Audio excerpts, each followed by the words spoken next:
bagaimana arah pendidikan di Indonesia tahun apa ke depan ini, yaitu dengan dengan dirilisnya ya kebijakan Merdeka Belajar oleh Menteri Pendidikan yang baru. Dan hal ini ternyata mau tidak mau kita harus mengikuti kegiatan perkembangan ini. Jadi Merdeka Belajar itu artinya sekarang ini pembelajaran itu singkatnya ya, itu berpusat atau bertumpu pada kepentingan anak. Jadi pusat perhatian dari kegiatan pembelajaran itu di siswa sekarang itu. Artinya student centris. Kalau sebelum-sebelumnya kan kebanyakan kita teacher centris gitu. Artinya pembelajaran itu lebih banyak terpusat kepada guru.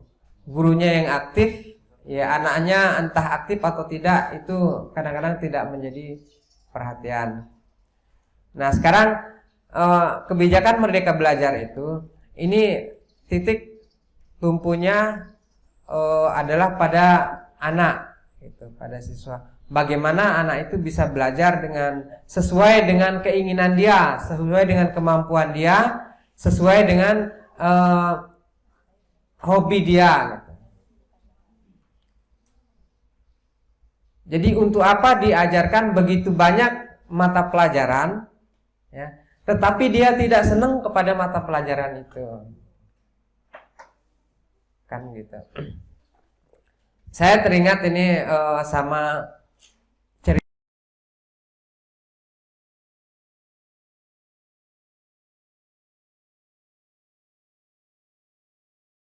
Jadi waktu masih sekolah, dia katanya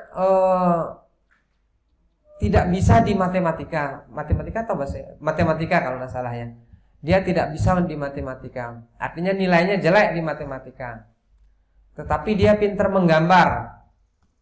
Nah, karena dia jelek di matematika, maka orang tuanya memberikan dia penekanan yang lebih kepada pelajaran matematika itu, sampai dia diberikan les privat supaya dia bisa matematika. Hasilnya tetap jelek. Sehingga pada akhirnya sekarang ini dia bilang, seandainya dulu orang tua saya memberikan saya les menggambar atau melukis, mungkin sekarang saya sudah jadi master katanya. Itu loh gambarannya. Jadi sementara ternyata kondisi pendidikan kita itu arahnya mungkin kalau dibilang keliru ya enggak juga sih, tapi begitulah kenyataannya. Semuanya sekarang itu anak itu kita berikan materi, berikan mata pelajaran yang sama kepada semuanya, perlakuan yang sama. Padahal kita tahu bahwa anak itu punya keunikan. Dalam satu kelas umpama kita punya siswa 32 siswa di dalam satu kelas, maka di dalam dalam kelas itu terdapat 32 keunikan di situ. Jadi anak itu tidak ada yang sama. Mereka punya hobi, mereka punya minat, mereka punya keinginan yang berbeda satu sama lain. Itulah yang sekarang digali pada kebijakan Merdeka Belajar itu. Sehingga banyak sekali kebijakan-kebijakan yang kemudian mengacu kepada kondisi yang saya sebutkan tadi. Umpama sekarang yang diambil misalnya perubahan penyesuaian struktur pembelajaran. Di SD misalnya kita kasih gambaran SD itu mata pelajaran IPA dan IPS itu digabung sekarang. Kedepannya belum sih sekarang ya, belum, tapi kedepannya akan digabung menjadi sebuah mata pelajaran baru, menjadi namanya ilmu pengetahuan alam dan sosial. Itu ya. Terus tantangannya adalah era digital ke depan, sehingga di SMP juga sekarang kemarin mata pelajaran TIK sudah dihapus ya. kembali lagi menjadi mata pelajaran wajib. Kalau saat ini mata pelajaran TIK di jenjang SMP mulai tahun 2020-2021 itu menjadi mata pelajaran pilihan. Pilihan di antara keterampilan. Ada pilihan keterampilan dan garis miring TIK. Kalau mau pilih keterampilan, pilih keterampilan, mau pilih TIK, pilih TIK, itu pilihannya sekarang. Tetapi karena lihat kondisi di sini kita memilih keterampilan, kan gitu. Adapun kalau misalnya milih TIK ada syarat-syaratnya tertentu. Kalau yang kemarin ini, misalnya pertama di sekolah itu ada guru yang sudah punya sertifikat atau lulusan sarjana TIK, kemudian punya peralatan fasilitas lab TIK yang lengkap. Itu baru kemudian pusat akan menunjuk sekolah kita sebagai sekolah yang menyelenggarakan mata pelajaran TIK. Itu yang sekarang. Tetapi kedepannya ternyata bahwa mata pelajaran TIK untuk jenjang SMP itu akan diwajibkan, karena ini sangat vital sekali berkaitan dengan perkembangan zaman ya, bahwa dunia digital itu suatu keharusan sekarang maupun nanti.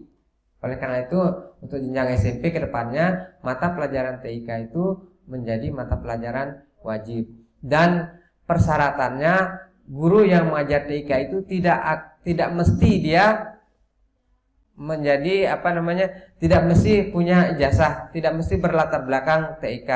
Jadi bisa saja guru apa saja. Nah, nanti guru yang akan ngajar TIK itu akan diberikan pelatihan ya, penguatan tentang dasar-dasar TIK itu, sehingga ada dasarnya untuk mengajar TIK kepada siswa. Jadi itu yang untuk jenjang SMP. Tujuan utamanya adalah membentuk profil pelajar Pancasila. Adapun nanti mengenai profil pelajar Pancasila itu nanti ya kita bahas dalam kesempatan yang lebih luas ya.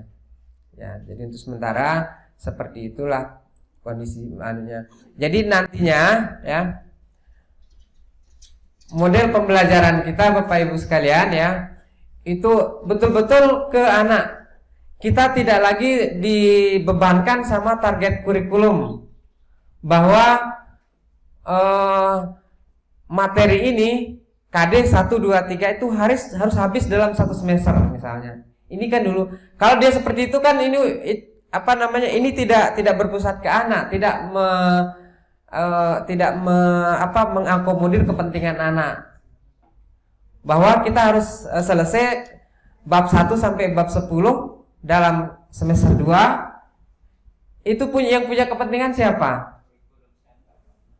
Kan guru ataupun pemegang kebijakan, gurunya, sekolahnya, dinasnya, menterinya, kan itu punya kepentingan.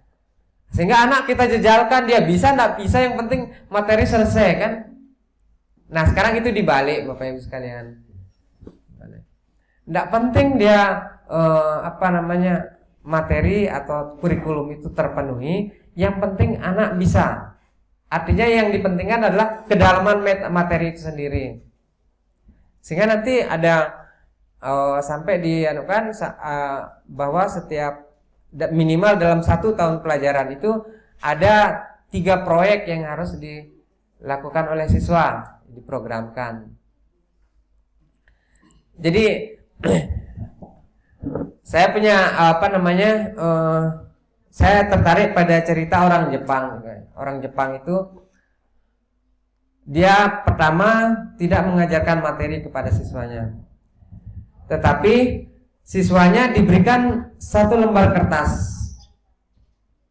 1 lembar kertas, kemudian siswa diberikan atau disuruh mengerjakan sebuah proyek, yaitu membuat kapal-kapal terbang itu sesukanya. Bagaimana bentuknya di situ? Terus pokoknya dia punya, siapa yang terbangnya paling lama itu yang dapat poin lebih banyak. Sehingga semua siswa itu kemudian berkreasi dengan macam-macam bentuk dari itu kapal kertas itu, lipat-lipatannya itu ya, sehingga nanti akan dicoba, kemudian ada pemenang. Artinya di sini ada inovasi lah di situ. siswanya akan berkreasi. Seperti itulah kira-kira.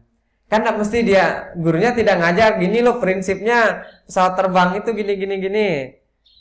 Ini yang mempengaruhi dia kecepatan terbangnya, lamanya terbang ini tidak perlu siswa sendiri yang akan mencari melalui percobaan sederhana seperti itu. Nah, itu yang diterapkan sehingga di sini nantinya Bapak Ibu mari kita coba menerapkan kepada siswa untuk memiliki keterampilan abad 21 yang pernah mungkin saya sampaikan, keterampilan abad 21. Nah, bagaimana kita bisa menerapkan keterampilan abad 21 kepada siswa apabila kita sendiri tidak paham dengan itu? Oleh karena itu, sebelum kita terapkan ke siswa, mari kita sama-sama pahami dulu, perdalam dia apa-apa keterampilan abad 21 itu. Ya, pada saat ini yang diketahui untuk keterampilan abad 21 itu meliputi 4C istilahnya. 4C. Yang pertama critical thinking dan problem solving. Critical thinking itu berpikir kritis. Problem solving itu memecahkan masalah. Jadi siswa dilatih untuk bisa berpikir kritis untuk segala macam persoalan yang dihadapi, ya.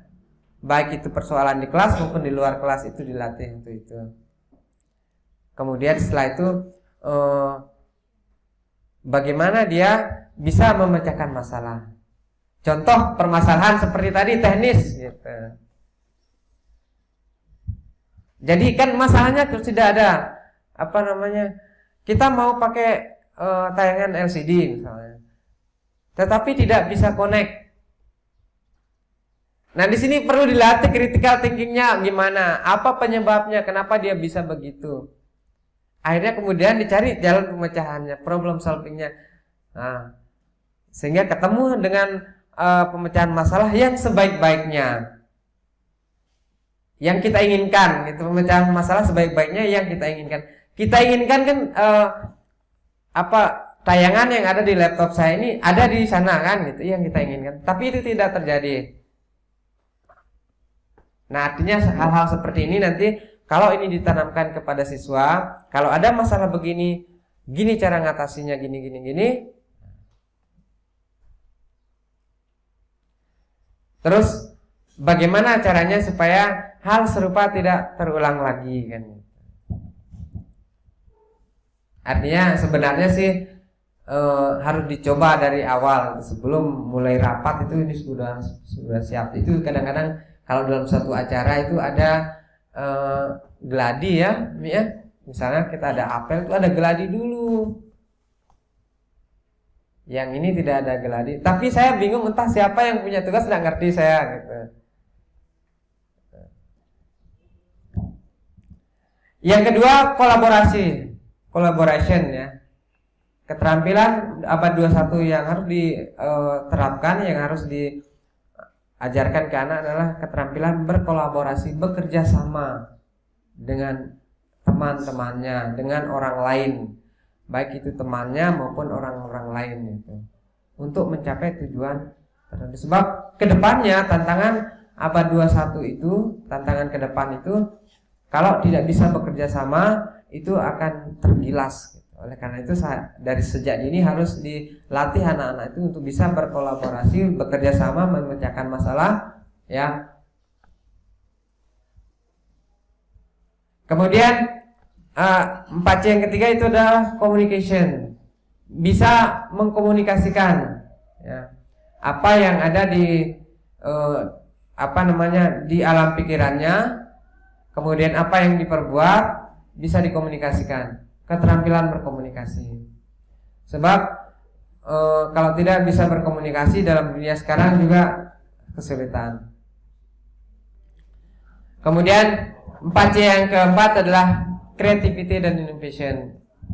Anak dituntut atau dilatih untuk bisa berpikir kreatif, berpikir dan bertindak kreatif dan berinovasi. Inovasi itu apa inovasi? membuat sesuatu hal yang baru ya, yang baru. Sesederhana apapun itu. Sehingga misalnya kayak target dari kepala dinas kita ya, kepala dinas kita ya sekarang Pak Dedi, dia membentuk tim IT tingkat kabupaten.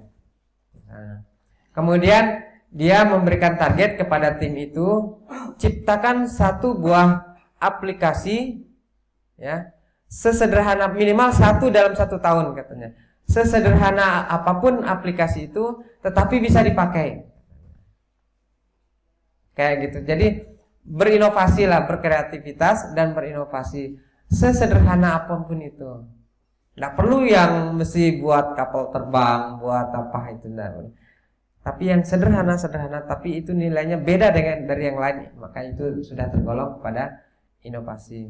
Nah, sehingga salah satu inovasi dari tim IT itu kabupaten itu adalah CBT berbasis Moodle yang akan kita pergunakan dalam ujian sekolah saat ini. Itu karya inovasinya tim IT Kabupaten Lombok Timur. Yang itu dipakai sekarang.